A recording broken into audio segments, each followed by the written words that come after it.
Well, what's going on, everybody? StogieFarts here. This is going to be another video in my pipe stories series, and in this video, this pipe story centers around this cute little fella. This happens to be a Rick Black pipe. I believe this is more of a lumberjack shape, and the story behind this pipe is I was hanging out in Las Vegas at the Las Vegas West Coast Pipe Show. Happens every year around the first week in November, and it's at the Palace Station Hotel and Casino. This was my first trip to Las Vegas for the pipe show, so this was back in 2014. Great trip.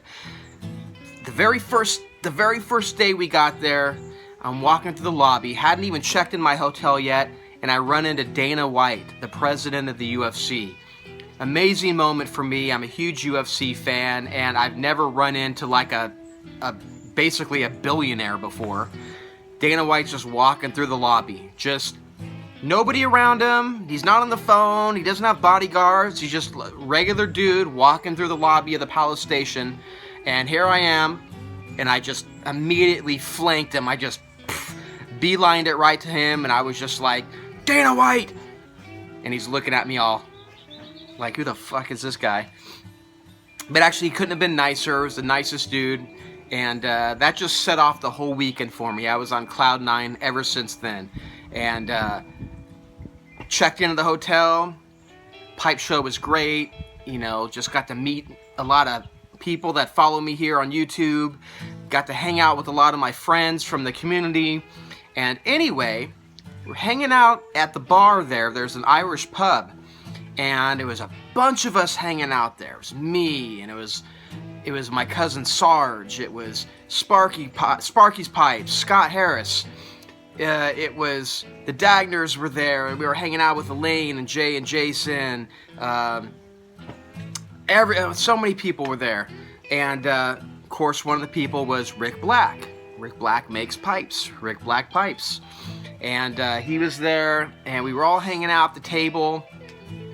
And I just remember it was getting late at night, and he had the suitcase. And the suitcase he opened it up, and it was like, you know, you ever see those movies where they open the suitcase up, and you don't even see what's inside of it, you just see it open, and like this glow kind of hits the person. That's what it felt like. He opened up this case, and this like glow of light came out, and there was all these pipes in there.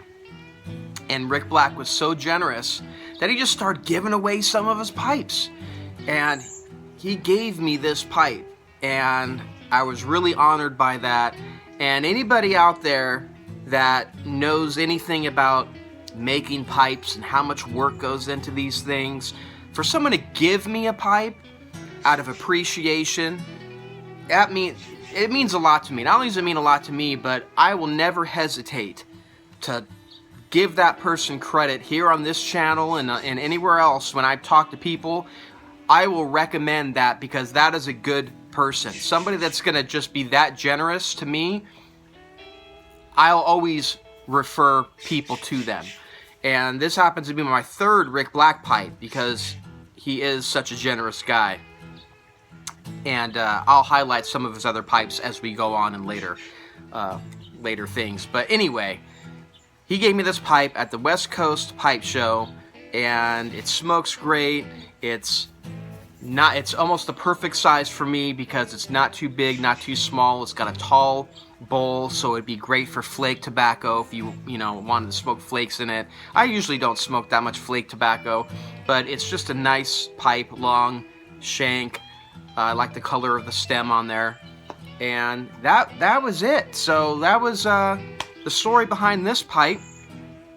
And if you have any questions about it, or you just want to leave me a comment or something, just leave me a comment below, hit that like button, hit the subscribe button, and we will talk to you later.